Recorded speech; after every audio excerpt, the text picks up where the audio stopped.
Once again, thanks so much everyone for joining, and our today's webinar will be split into two parts. First, I will be giving the floor back to Bartek for the theoretical introduction of all dimensions of research management at different levels.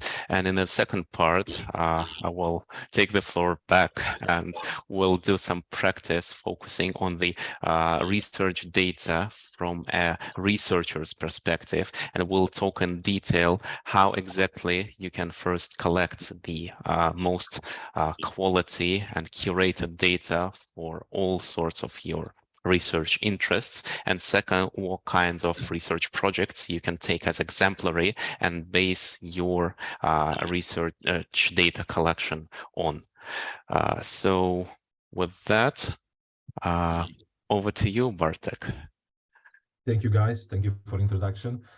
Once again, I'm joining Galina, joining Kirill with their request. If you have questions, drop it all the time. We'll answer at the end. We try to answer at the end. If not, we contact you via email. So even I will be pushing you to put everything in Q&A section. Short reminder from our site and recap, when you can find down hand side in Zoom, this is the Q&A and chat button, please follow it. And of course, I kindly invite you to put in cities and countries, because we are always glad. We have over 200 people right now. So we're glad to see from where are you clicking to us, when you are joining to us. So it will be glad to see at the end how many countries, how many cities, different areas, and different approach with data policy, data according to the research papers. What today? Small introduction in trends. As Kirill mentioned, we split this presentation for two parts. First will be most theoretical. I will be talking about data, about some policies, some numbers, sharing with you some background of it. And of course, in the second part, Kirill will share with us a lot of excited possibilities with Scopus, with Scival, with other solutions, what we got to help you on the different level, like researcher, like institution, or even research managers responsible for delivering the analysis. Some benefits, some challenges, because of course, when we are looking on data with our data papers and our research, we see that, okay, it's very beneficial from one angle, but from the other angle, we have a list of sometimes challenges on a different level, from our researchers, from ourselves, sometimes from our managers. And then at the end, we would like to manage all of them to see higher visibility, to see higher impact, and to see sometimes our data. Very simple challenge. Some best practices we will also share with you based on our experience, based on our discussion with numerous of customers in the region, numerous of researchers, tools, resources, what we can offer you. Sometimes you have it right now, like Scopus, like Scival, but sometimes this is also some additional resources, like, for example, Data Monitor. At the end, we would like to conclude these ideas, open the Q&A for you, and share with you some more elements, invite for some more exciting meetings. So let's talk about research data. So based on the evidence, we see a lot of areas that the research data starting to become more and high and more priority by different personas, different agencies. On the right-hand side, you have some logotypes, some links even to the policymakers, to the funders, sometimes the publishers or governments, what they are currently doing. If we're looking for the perspective of the funders, we see that everyone building their own policy. They mentioned that research data is extremely important. It's extremely important to share those data.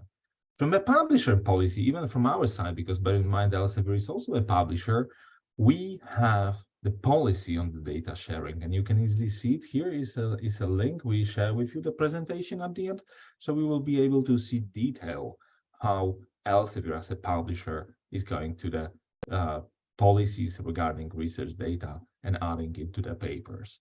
And at the end, our, let's say, background, sometimes on the country level, and our governments. In a lot of countries, in the European Union, outside European Union, it's extremely important to be sure for the government, for the leaders of the country, that they are spending money supporting the community, so building the visibility of the whole system. So sometimes they're building their own agendas. Local funders, like in my country, Poland, they are also highly oriented for the research data and sharing the research data. So you need to be sure as a leaders, as a manager sometimes, that your researchers have enough of the knowledge, have enough of the solution, have enough of the tools to be ready to obtain money from the external government agencies, from the external local funders, or even be aligned with the local policy on the governmental level, on the local level, to uh, growing themselves, to promoting themselves to the new positions, or even to the building the culture of sharing data, to building the culture of the transparency and supporting the goals on the country level regarding the other global local policies. What else? When we look in detail on the funders, we can see that the number of the policies are changing continuously. So back to 2013, we see that only one funder has a policy regarding the research data and research data management. But generally speaking, if we look on a 2021, this is 7 different policies. Different funders, sometimes probably when you are collaborating with your colleagues from West countries, like from the United States or from European Union countries, you can see that, okay, everything is fine, we're doing a great research, but we need to manage our data. We need to share our data. This is kind of the obligation for them, because in many programs, you will see that all big funders, they're highly oriented here.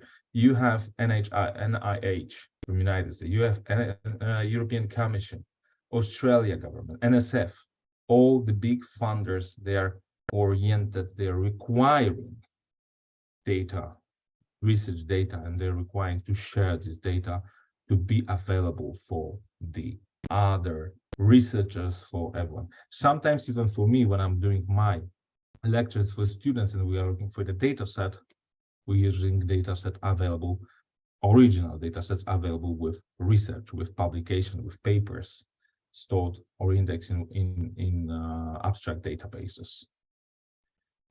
So if we're looking then on the publishers, the another angle, we see that we can look directly on the number of the papers with research data. And you see the numbers from 2011, it's growing really fast.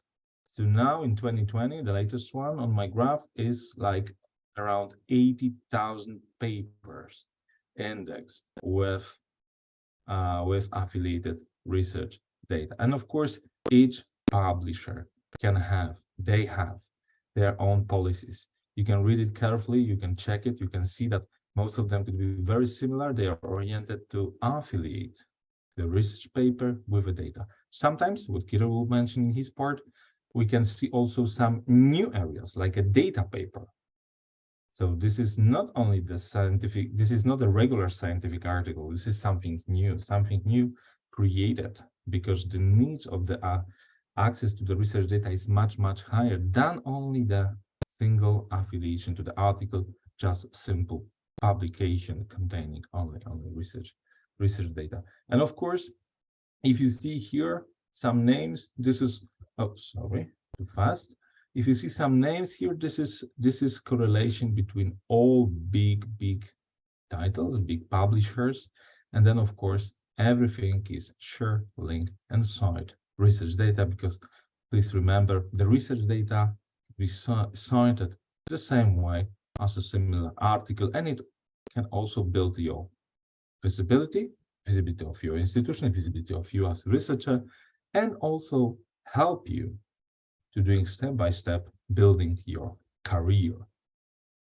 Governments. If you're looking from the governments from European Union to European Union members, but also other countries, we see a lot of different strategies oriented sometimes to opening data, only research data, but sometimes opening a broader scope of the data. Like for example, in Poland, we have the platform open data on the governmental level, so different agendas, bodies affiliated to the government sharing their open data, and researchers, people, citizens can use it, can look on it, can do any statistic. This is available, and you can go through these all policies and see that this is a priority for the governments, priority for the bodies like European Union, to be sure that everything is interoperable, to be sure that they're investing their money properly.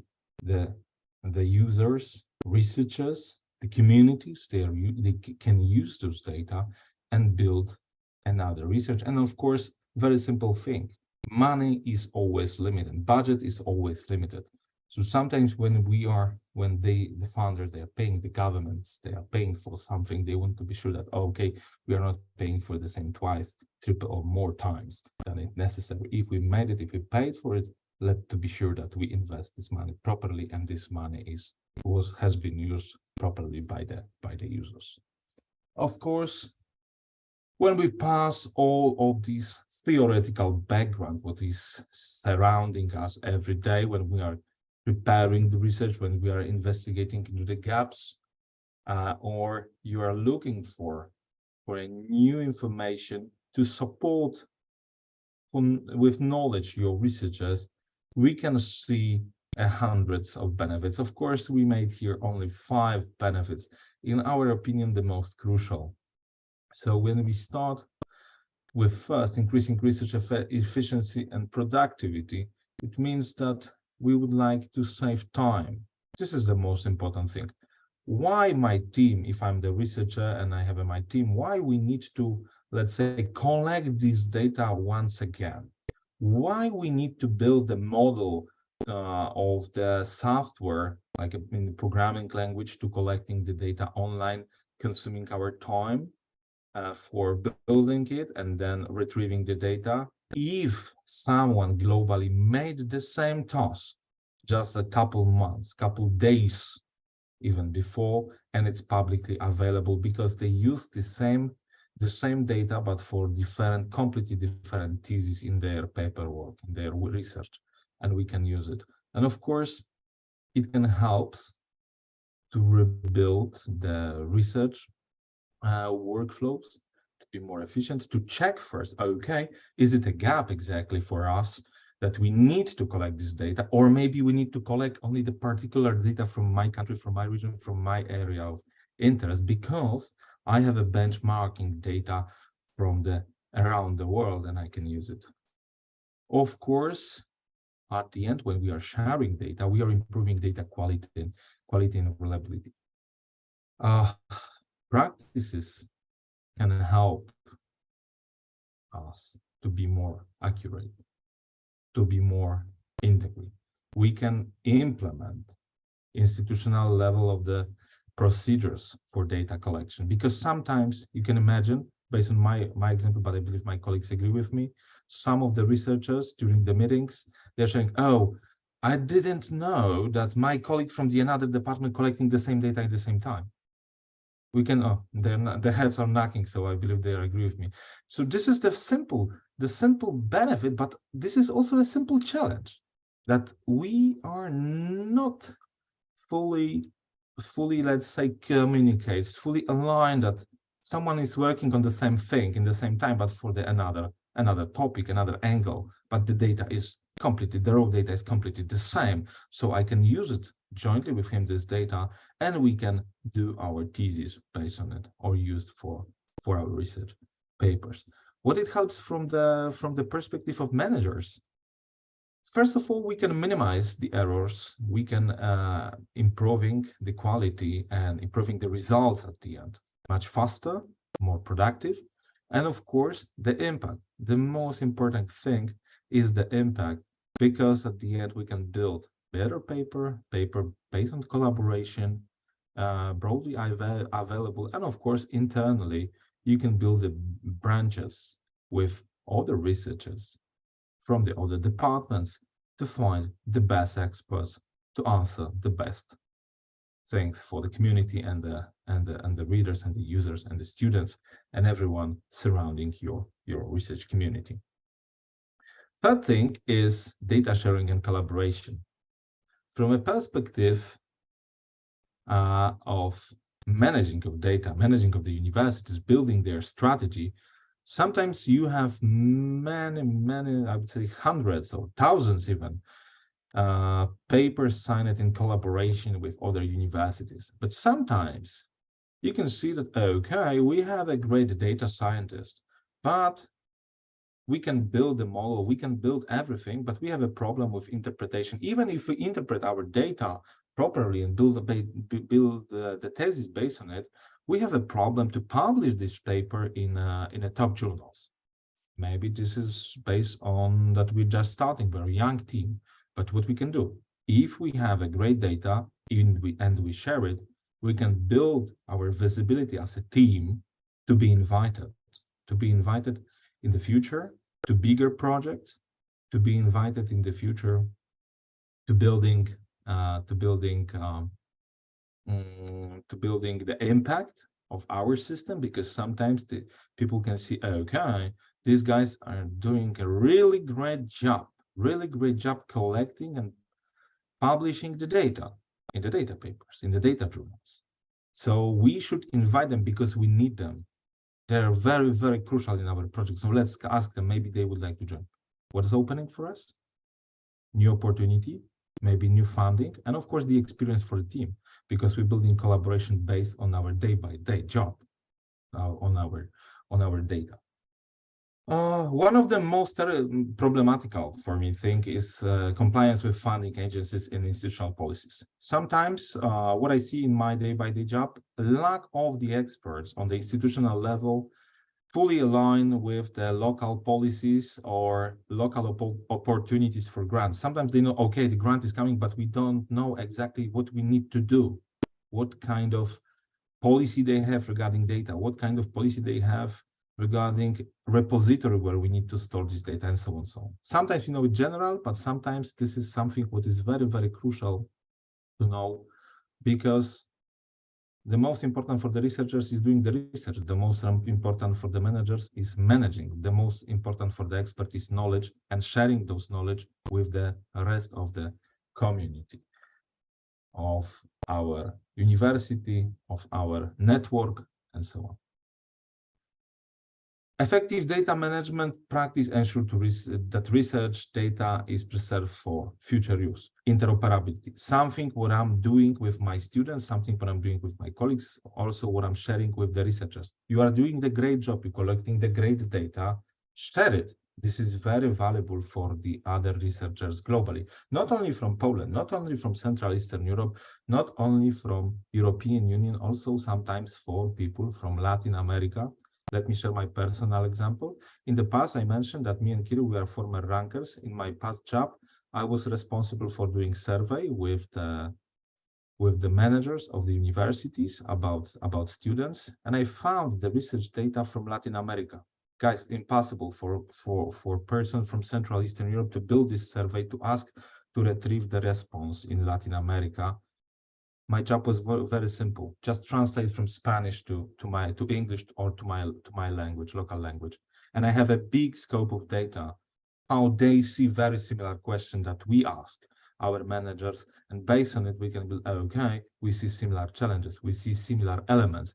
But let's speak with these people who made this research, who retrieved those data based on their survey, and then try to find the model questions for not only the local ranking, but also based on the international ranking observatory group to the other rankers. So this is available, this is possible. So sometimes it's very important where you're storing, where you're adding, where you're informing about it. And of course, to explain researchers why it's extremely important, why your institutions not push them, but asking them to do it. Why for them it's extremely important, building their career. This is some of elements to be sure that all of data is future available, all of data is working for us. If we spend time to collect, if we spend time to prepare this data, the raw sets, let's be sure that we do not lose them over time. Let's be sure that it's valuable and working for us every day, being visible, searchable, accessible on different level of repositories. So this is the benefits, and of course I put some challenges in the middle, but when we're talking about the challenges, we have a lot of elements also. So first of all, data security and confidential concerns. This is something the most simple. What I'm hearing from the researchers, when I'm speaking with them, when I'm talking, okay, please share your data. No, no, no. Someone can steal it. Someone can steal it, but okay. But bear in mind that if your data is publicly available through the dedicated data repositories, you have the metadata. You're an author. You and your colleagues, you're an authors. Your affiliation is visible. Your email is visible. You can be, someone can cite those data because this is the normal element of the references in each papers, that we can cite everything what is crucial for our research. So if we base something on it, we can cite. And you will see probably in some queries, and or maybe you have seen it in the past, that when you're putting data sets, you will see that somebody is citing data sets in the references in Scopus, for example. Lack of awareness and trainings. This is also something what I'm hearing from the researchers directly. Okay, I would like to do, but we don't have, I don't know with whom I need to speak in my inside my institutions, with the library, or maybe we have a dedicated personnel. No, sometimes it's more simple because we have some data stewards who are supporting us. And it's good way to answer the question, okay, let's tell them just one thing. In our intranet, okay, we have a dedicated personnel. This is your workflow if you would like to grab some more information. Limited resources and infrastructure. Sometimes we have a repository, but this is all for the papers mostly. People think, okay, do we have a data repository where I can put our data? And the same way, we can put some workflow, some information, the kind of LibGuide, when we are sharing, okay, this is the list of repositories, like topical, subject repositories. This is the general repositories, or this is our repository where we are asking you. And you will see in a minute what is the crucial thing from the, not my perspective, not Galina or Kirill perspective, from the perspective of users, from a perspective of librarians, starting to be responsible for, answer the question, where are our data is located? Where our researchers putting our data? The third thing is highly correlated with the fourth thing, like difficulty data sharing. Sometimes the sets are really, really big, depends of the discipline. Sometimes it will be very simple data, but sometimes it's very, very complicated, hundreds of gigabytes, let's imagine. In some cases, then they need very simple thing. Okay, you are owner of the data. You have the full ownership of the data. You can share it. You can build it, the copyright. This is your intellectual property, and your rights can be used for collaboration. It could be used for the sharing. It could be used for you as the owner. And of course, you build your own thesis on it. You can increase your transparency because, okay, I have nothing to cover. This is my data. Based on it, this is my thesis. Here we go, my paper and data itself available for everyone who would like to use interoperability. Last but not least, legal ethical consideration. So this is sometimes where we need to help them, when we need to teach our researchers, I'm using teach, help them to understand that, okay, this is your property, this is the protection, your data are protect, you can use it, you can share it, nothing will happen, but also using it, you are addressing our goals. You are addressing our institutional goals. You are increasing our collaboration. You are increasing our citations because, of course, you have a very simple thing. You have affiliation. So people are searching, people are citing you as a researcher. They are coming to your other work, to your other papers, checking what we're doing. Maybe you are a potential partner for them. And finally, effective RDM requires a concerted efforts to overcome this challenge. This may involve implementing appropriate data management policies, providing training resources to researchers, and fostering a culture of data sharing and collaboration, building those cultures, because sometimes people would like to do it, but they are looking, okay, how I can do it? We have a lack of information to start. And then, of course, they can do better, they can do more, and they can be more efficient for us. Okay, another one challenge. Okay, where is our data? So based on our experience, you have some sources, up to 90% is deposited in any of over 1,000 domain specifying general repositories. Sometimes it's a madness. But what during funders? Of course, funders are recommend domain specific repositories. And you can see that this is the most important because the readers, the users out there, they know that, okay, if I would like to get something from the, let's say my background is archaeology, I need to go to the dedicated repository if it exists even. But sometimes we can track to, okay, let's go to the general one. Maybe somebody stored the data also there. But generally speaking, based on our experience, mostly founders recommending the domain one.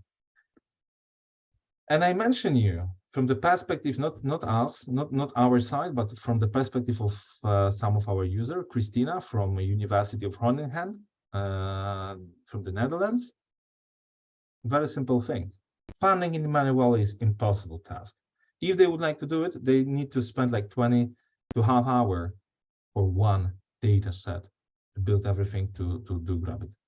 So they need to find the automatic way to grab all this data, and we help them. So let's look on some numbers. We are data people, so we would like to share with you some numbers. If we look on the institutional repositories and the data set on this simple institutions from around the world, we see that, okay, some of them, they have some and they have this knowledge, but sometimes if we go to the general thing to check other repositories existing globally, we see that the example university in UK, they have over 16,000 data sets in other repositories. From the Netherlands, the same thing. From US, almost 4,000.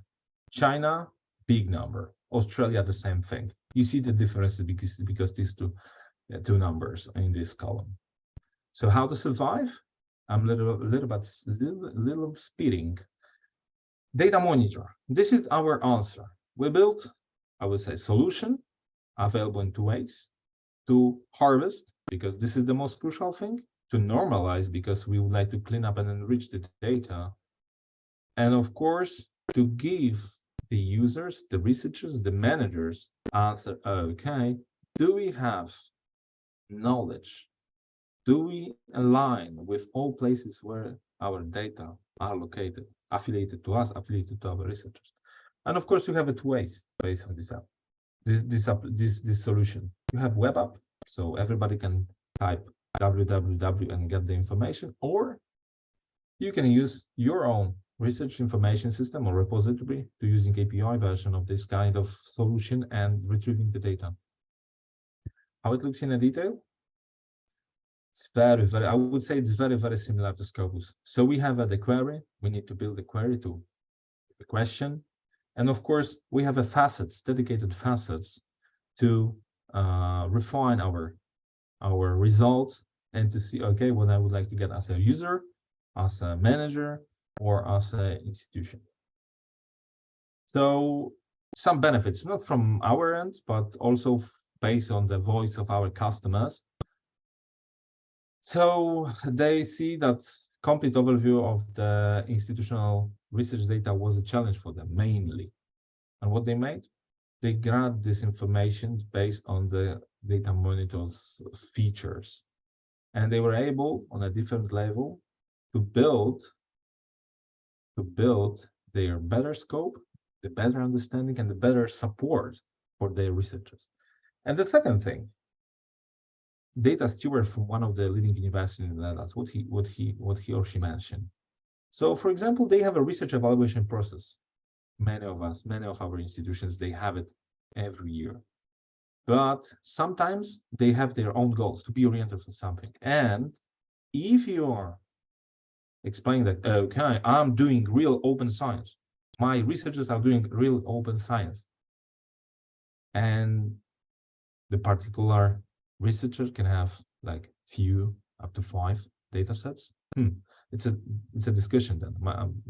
I hope Kiru and Galina will join me and then add their maybe examples. But this is a very difficult, because sometimes you have different pillars of your evaluation systems, and sometimes doing open science is one of them. Sometimes it's supportive because you're getting extra points for your university or for a discipline. And then to be sure, okay, we have a full knowledge, we have a full picture, we see the full picture, we know to whom we need to speak to support, we need to which group we need to motivate them to doing in different way, according our internal strategy, according our milestones, according our local policy on the country level, or even maybe on the body level, like European. Okay. As a talkative person, I was trying to align only half an hour. I hope it was okay, guys. Anything to add from your side, or we can go to the online examples by Kirill? Galina, Kirill wants to add something. Maybe maybe some comments from chat, or maybe some comments on the Q&A section, because I wasn't able to track. Thank you. Yeah, indeed. There was question about the question about how Elsevier is monitoring publications with data, and I think Bartek, you just provide some example. Data monitor is one of our Elsevier solutions to track and to capture sorry, these publications and these data which are attached to the publications or connected with the publications. Definitely we have some other solutions, but today is not our webinar is not about about our solutions, but in general on data management. I think that is all from my side. Kirill? Yes, and we have another question from Larissa Wojtenka about, I would say, we can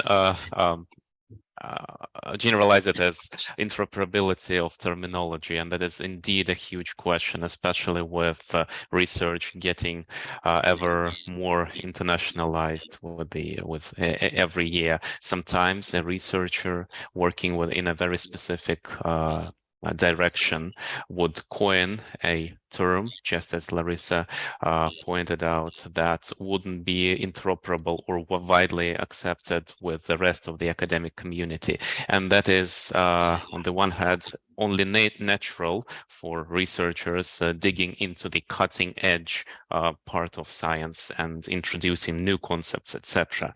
However, for researchers coming across that kind of terms would suggest using the widely accepted terminology. Above all, that is very beneficial for you, for your visibility and for the visibility of your papers would be understood not only by parts of your local community, but by researchers worldwide. And for that, would suggest using the keywords that most frequently appear in the searchers, in the topics, in the metadata that you come across in Scopus, particularly in the most respected and cited journals. So basically, if you see a keyword that appears only once, then it might so happen that this keyword is not the one that is the majorly accepted term in your area. For a very specific case that Larissa described, the only suggestion for a researcher would be to add an introduction part explaining that under the term of this, researcher A understood something and will be calling that another term. That's, anyhow, this comment is a little bit beyond the data issues that we'll be discussing today. And Bartek, if I may ask you to turn on the slides just once again for the first two slides, expanding on what a data paper is. And that is that is the next question we're going to talk about. So now we're digging into a very specific and maybe the most crucial part of data management and research, managing experimental data, managing data that researchers collect from experiments, from surveys, and all other kinds of study-based entities. So for that, with the advance of qualitative research and data-driven research, and new kinds of paper appeared. I'm pretty sure that some of you might have already heard of it. And today it is in the focus of our attention because this kind of paper advances the most, the highest standards of research data management. That is a data paper. So what makes this specific kind of a publication stand out from the rest? Obviously, quantitative quantitative research and data analysis has been introduced in all sorts of subject areas. It's not only life sciences and medicine and social sciences that are currently have huge data foundations. It's only digital humanities and other areas that are widely based on data. So a huge part of papers would have some data sets associated with them, and we'll see that when we look closer at Data Monitor. However, with a normal experimental paper or empirical paper, the focus of attention, the goal of the paper is different. When a researcher group collects some data and hypothesizes about them and makes conclusion whether the hypothesis is confirmed or not confirmed. The goal is to make this conclusion. However, for data papers, the goal of it is completely different. The goal of it is to create a very well curated, reproducible, reusable data set or database or collection of data sets that first will be easy to use by all researchers working in the field. That second would be explained so that a researcher could go to data analysis and hypothesizing and maybe expanding, contributing to the data set right ahead and skip the tedious stage of data wrangling and trying to understand which variable stands for what, etc., etc. And finally, that kind of a paper, now that curation of the data is in the focus of attention of its authors, can be used as an exemplary item for your own data collection processes, your data collection routines. And that means that the researchers who have already tried to hypothesize based on the data paper out there, when they come across your data collected in the same fashion, they will have all the necessary routines to run another experiment, and that makes it more likely for your paper based on the same data collection and data processing and data reporting standards to get cited and to contribute to research worldwide. With that, I would suggest we switch to practice, and I will share my screen and we go straight to Scopus. Just a second. You see, it depends what we are talking. We are always entering Scopus. So guys, even if we do any analysis, Scopus is the first place for everything. Data management. Okay, let's go Scopus. Yes. So that is our foundation. Like, unavoidably, we end up doing something in Scopus. So I guess this homepage is very, very familiar to all of you or most of you. And now we'll skip the basic level of difficulty and we go straight ahead to advanced document search. So what do we need to do? We need to extract all the papers that are tagged as data papers in Scopus. And for that, we'll need to query its document type. For that, we have a very specific command called doctype. And then we type DP, which stands for, obviously, data paper. And now we have almost 13,000 document results associated with this type. What I want to draw your attention to is first that most of these papers over 11K of them are belong to different kinds of open access, and most of them are gold open access. That means that these papers are readily accessible to you. You just click on its page in Scopus and go straight ahead to the publisher's website, and you have access to its complete version. And second, this kind of a paper is very new. So until, let's say, 2018, as you can see, there were only hundreds of them published, and most of the data papers are very, very up to date, are recent and date 2018 or later. What else? Now, if you're doing research, apparently you have your very specific area of interest. And for that, to withdraw the papers that are relevant to your area of interest, you would need to specify your search. How we can do that? First, we can obviously try to combine the search by data paper, document type, with some keywords of your interest. For instance, if I am an economist and I do research related to small enterprises or small businesses, I would like to see if there is any open data worldwide available to relevant to this kind of research. In that field, the most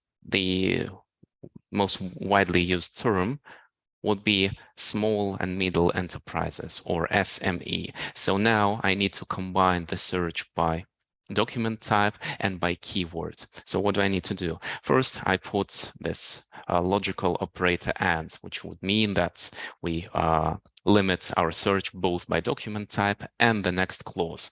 The next clause would be searching by a keyword. And I would need this command, title, abstract, and key, the three data fields that contain the most relevant part of the paper that allow us to search by keywords. And finally, I put SME and enter. You can see that we have identified 10 different documents relating to this very, very specific narrow field of research. If we look a little bit closer, we can see that these papers relate to different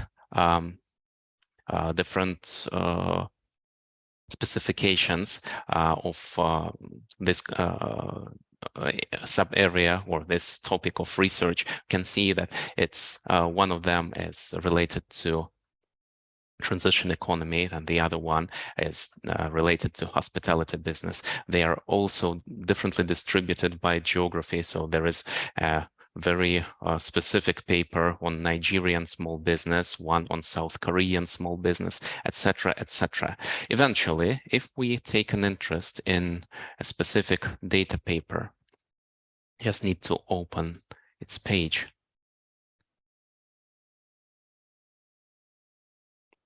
And see, well, first, we're totally sure that this paper is available to us. It's gold open access. And then let's have a look at the full text options. We go to the publisher's website. Or if we first wanted to just read it and not go directly to the data set, we could use the direct link to PDF. Anyhow, this notably is one of our journal's data in brief, and unlike other journals, this one specifically focuses on data papers and similar types of publications. Now, here have some details related to the paper, its research questions, etc., and drawing your attention to the fact that the data is included in this article. So unlike the common practice, when a research paper is accompanied by a comment that, let's say, the data are available by request, this one is readily available here. So we have the tables we have the supplementary materials, and these are all readily downloadable. Now, that was one option. We identified a set of papers related to our potential research interest by a keyword. What else? What if we are, let's say, looking for new opportunities? We want to explore what kind of research is available out there, and being, let's say, natural scientist. I don't have access to my laboratory, but I still have my knowledge and my team, and we'd like to do some hypothesis check on the data available out there. For that, we can, instead of using keywords, choose to collect a broader set of data, and for that, searching by subject area would be more appropriate. So click search by subject area, and just as always in Scopus, you have this pop-up commentary or guidelines on which command you can enter in this or that data field. So now, for instance, I would be interested in collecting data about in the area of immunology and microbiology. So I would copy this 4-letter code and proceed. Again, we have some results, not many of them, but these data papers have very well curated data sets. And once again, all the 4 of them are open access. Just similarly, like the previous one, we go directly to the publisher's website, and we'll have an opportunity to download the data associated with these papers. What else? A more advanced option to search by research area would be using the narrow ASJC fields. And for that, let me, for a minute, leave Scopus and show you the supplementary material that might help you navigate in that field. So now we are on the Elsevier main website on the content page. And so you'll need to go to the Scopus part and then content. And down here, you will see the latest Scopus source list. In that list, you would need to go to the ASJC fields tab, and that is the complete list of all subject areas that publications indexed in Scopus are split into. With that, you can use the 4-digit code. Well, you'll see that in the presentation. I just won't waste time switching to it. However, well, I actually will do, because it's right here. I have it readily available. So just a second. Once you download that Excel file, on its last tab, you will see the list of ASJC classification codes.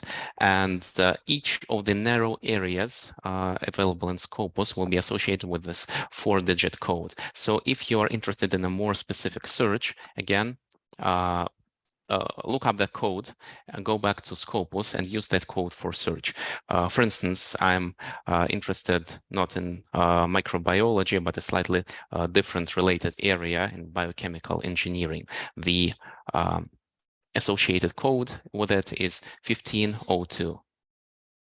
The only thing to be aware of is that if we search by narrow, small fields, we'll need subject main instead of subject area command, then 1502, and again enter. there we go. There are papers in this very specific subject area of biochemical engineering with the data associated with them. Now, I think with Scopus, yeah, maybe some of the final commentary with these searches for data papers is that you can also combine this with some more request options, such as searches by biological entities or chemical entities, or if it's relevant to the strategy of your university, of course, the UN Sustainable Development Goals, for instance, looking for all papers related to the goal number 1, no poverty. As you can see, there is a set of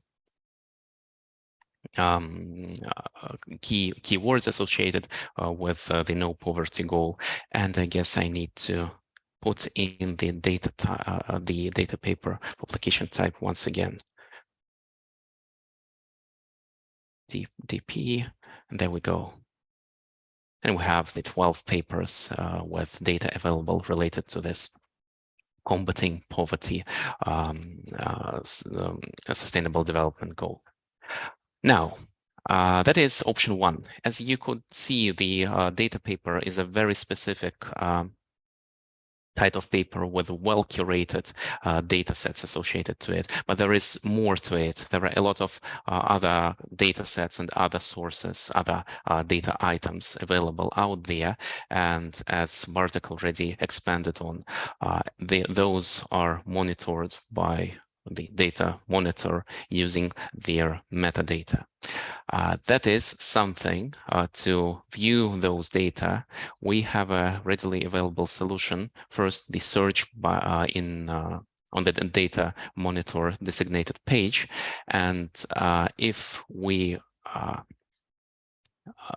want to be more specific about it, SciVal would be a more efficient answer.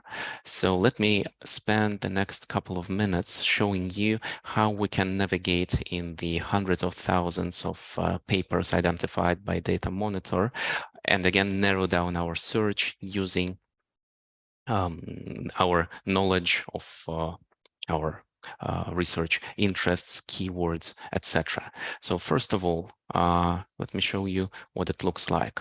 We go to the research areas, and data monitor is something that is represented here in SciVal as a curated data set or curated subject area. That means that this collection of papers is updated on a regular basis.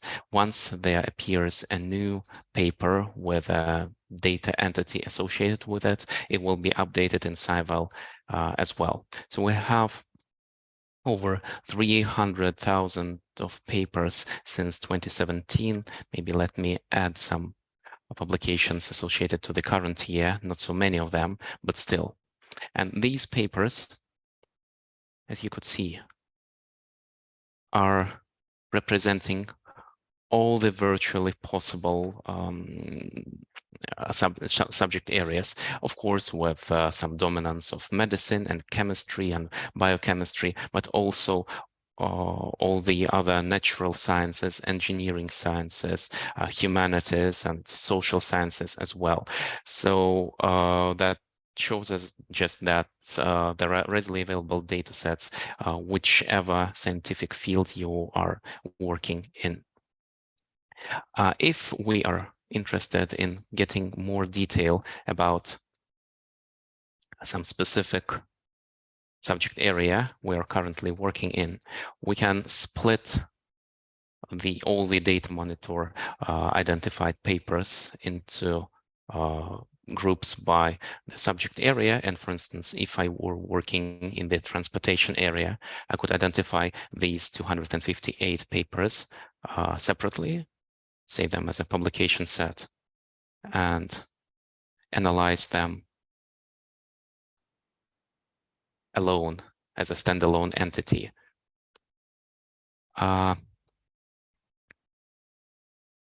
if I were looking for a very specific data, data related to a very specific research question, or I wanted to identify what kind of trends are going on with the papers with data associated with them are there, I will go to the trends module and try to look at the key phrases.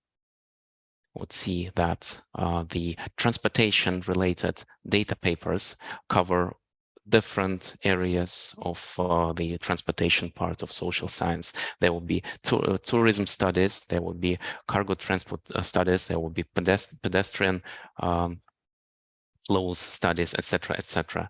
So if I'm interested in those very specific research questions, I would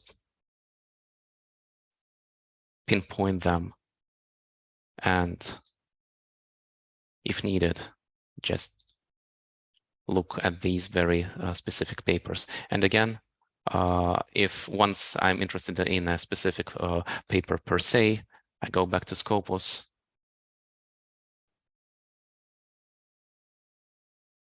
and then view this paper as a PDF or go to the publisher's website. I think my time is out in here, and we might spend some moments answering the questions, which are numerous, as I can see.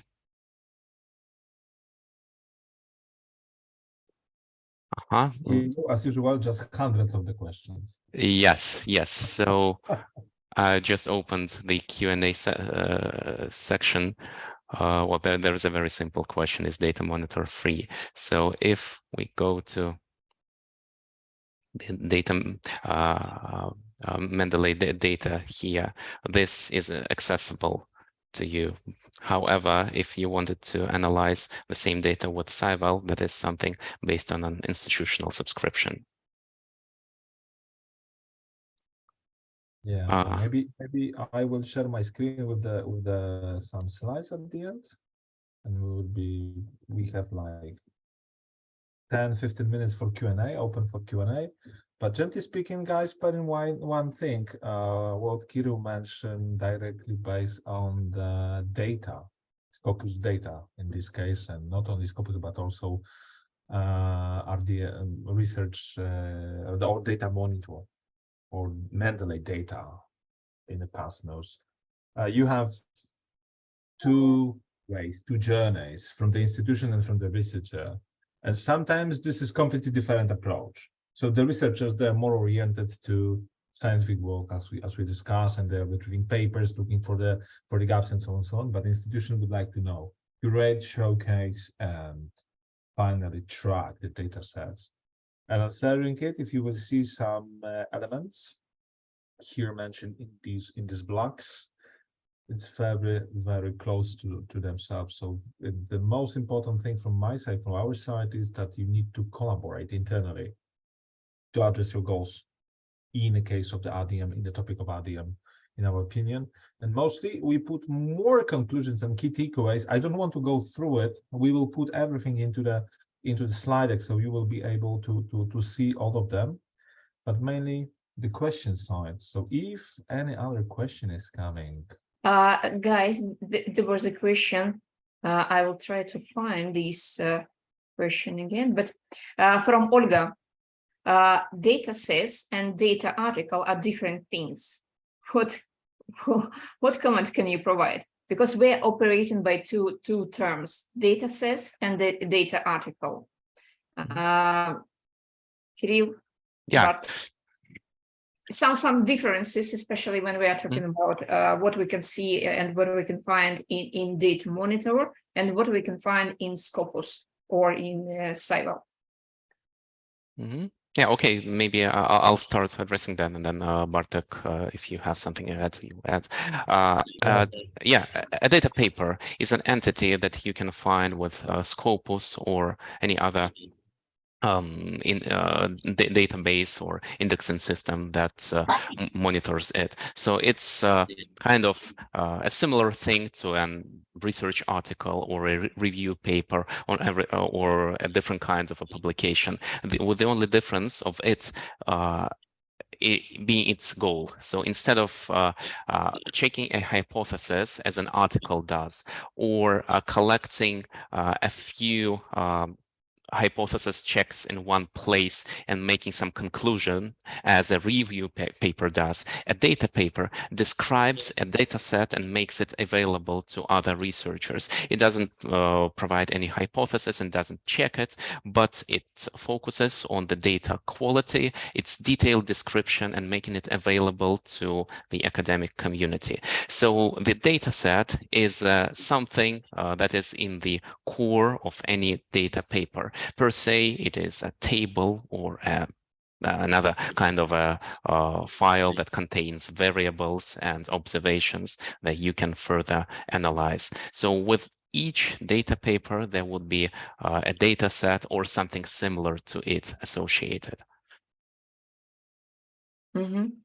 Nothing to add, or it's very difficult to add something or expand this definition. But gently speaking, bear in mind one thing: if we are talking about the data sets per se, the data sets it could be a numbers, but the data sets it could be a pictures.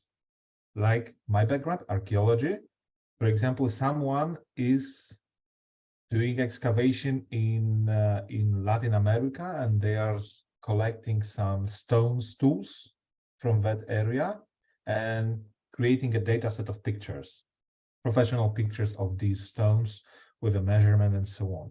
If you would like to use it, you can make a data paper, you can make a data set, publish as a data paper with all metadata, with abstract, very important thing, because data paper containing the same elements as a regular article. So we have a title, authors, affiliation, keywords, and of course, the abstract is the crucial thing to be visible, to be searchable and discoverable by the other users.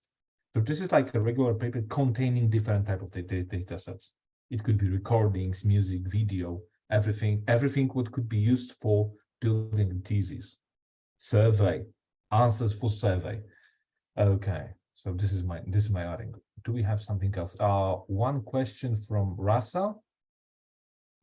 Simply show how data paper looks like. I would suggest one approach here. If you use the same query as Kiro showed us during the presentation, you can see any example in data brief, journal, or any other source indexed in Scopus, because this is very important. What we are mentioned today based on the data from Scopus or from Scival, we are talking about the indexed journals in Scopus. So we see only this part of the picture. We completely understand that sometimes this is a much more data sets existing in a global repositories, in a different local repositories, and so on. So this is here our suggestion. If you'd like to see per se, you can click on any of the open access, go to the publisher, and you will see exactly how it looks like. Links, DOIs, and so on. So metadata, complex metadata, and everything what is expected with such a kind of type of the paper. Any addings here, guys? I only would like to add probably some comments regarding to the second part of the question from Rasa. It is additional document next to scientific paper, right? I would say no. Data paper is just another type of the publication. Like we have different types of the publications, like article, original article, letter, note, what else? A book chapter, and data paper. So it's just another type of the publication. While we are talking about data set could be the part of the original publication or data paper, or as Bartek just explained, as a video file, which could exist alone or could be part of the supplementary material for the original research or original article. Another question from Milena. if a data paper for a journal indexing Scopus, can data set be deposited on a local institution repository? Yeah, sure. One asterisk here.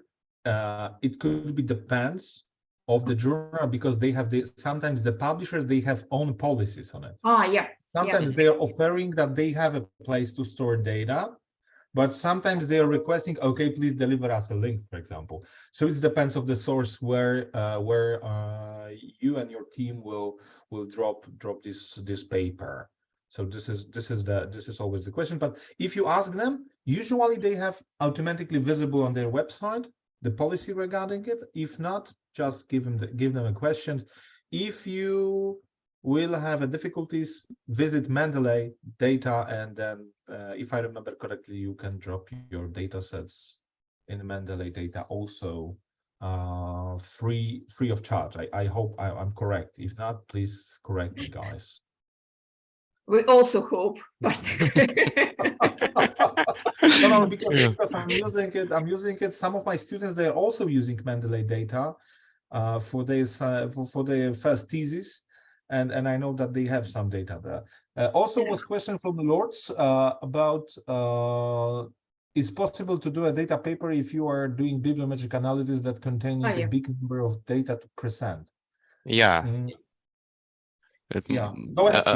I was looking at this question and made a quick search typing in data paper and bibliometrics, and there are 11 data papers associated with a bibliometric data set. So yes, although one needs to take in mind that there are, depending on which bibliometric database you'll be using, what kind of data you'll be reporting, you'll be bound by terms and conditions of Scopus database or other databases. So before doing especially a large scale research project, you would normally want to align with the rules. You are bound by this or that bibliometric database. But in general, like the practice shows that, yeah, there are quite a number of bibliometric data papers out there. Okay, thank you. Also, I see a question right before Lourdes' one by Henry. Okay. Asking about a dashboard, research dashboard showing the output of the university. I guess the right answer to this question would be using our APIs for Savel or for Scopus, which are available. Some of them are available in a limited fashion to any user. Some of them in their more complicated functionality would be available if you have an active subscription to Savel and Scopus, but generally that would be the right approach if you want to have an automatically updated dashboard reporting your university's output or some other metrics available to your team or publicly available on your website. Let me put the link. If I can add one thing here, because to show this information publicly, please be aligned with your license, because this is very crucial in this case. This is a lot of ways to be public available, especially data. But generally speaking, check with your library, check with your library managers responsible for subscription, because usually they have the license, and in the license you will exactly explain what kind of availability of a data you can provide with your current subscription. But mostly this kind of dashboard, what I know from my experience, they are highly oriented for the internal users, and they need to log in. So it means that they have subscription. They are also users of the solution. So it's possible in some cases to publicly available it. In some other places, it could be different. But anyway, you can ask us. You can first ask your colleagues from the library, and then if they will have a questions, go FAQ on the site. What Kirill share with you through the cheat sheet, or then come to us with ask us directly. Okay, anything else? Do we have like 1 minute? Last one question, guys. Kirill, I Dara. I think we have one from Samuel, right, in the chat, not in Okay. the Mhm, Q&A. mhm. Okay, I'm watching Q&A. So okay, I'm going to the chat then. Too fast. I'm changing something, but I would like to come back. The Q&A. Would you like to go ahead, Kirill, with this or? Yeah, just reading. That is a very Okay. elaborate question. Can one publish an article? Yeah, well, a lot of questions in there. So in general, speaking about types of data, if I got you correctly, well, data sets may take, as Bartek and Galina already noted, they might take different shapes. So you might have a data set per se, so like a table or a CSV file or some other file that you can readily import into your programming environment or wherever else and analyze. There might be some data items such as videos or images or sound recordings. That are associated with a paper. Normally, if it is a data paper, these items would be very well structured, classified, unified, so that they both can be analyzed in a uniform way and use as an example for your further data collection.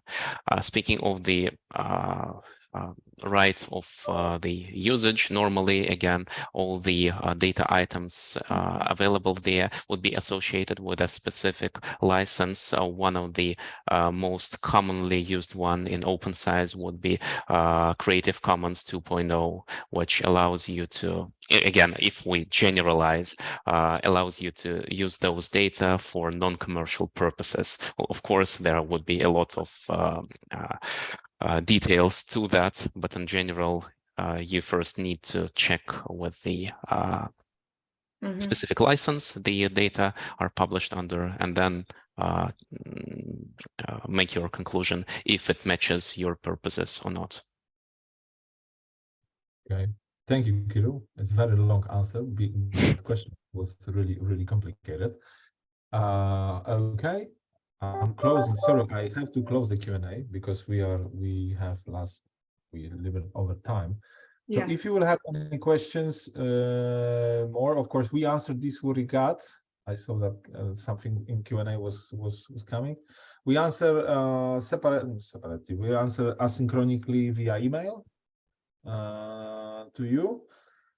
And what else? To close our today discussion, we would like to invite you to, let's say, topical discussion about RTM done by our colleagues and invited guest speakers. Here you have links to two coming webinars, 16th of March and 23rd of March.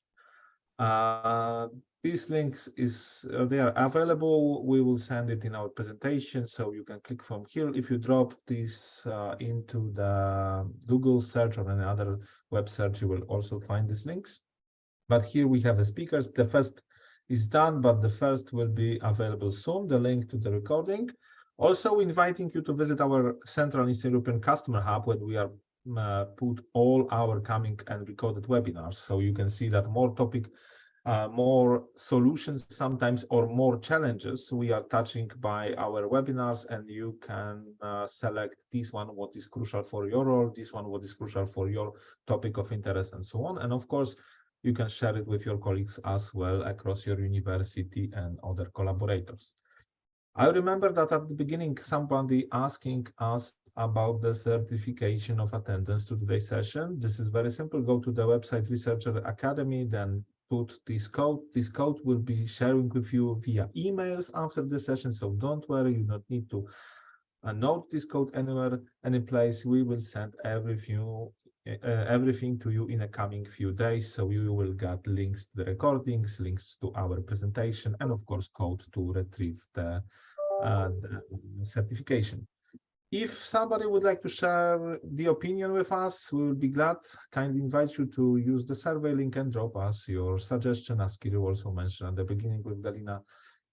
And for today, I guess it's everything, guys. So thank you so much for these 75 minutes with us. So we hope that this content was very useful to your role from the researcher to the manager to the C-level of the universities.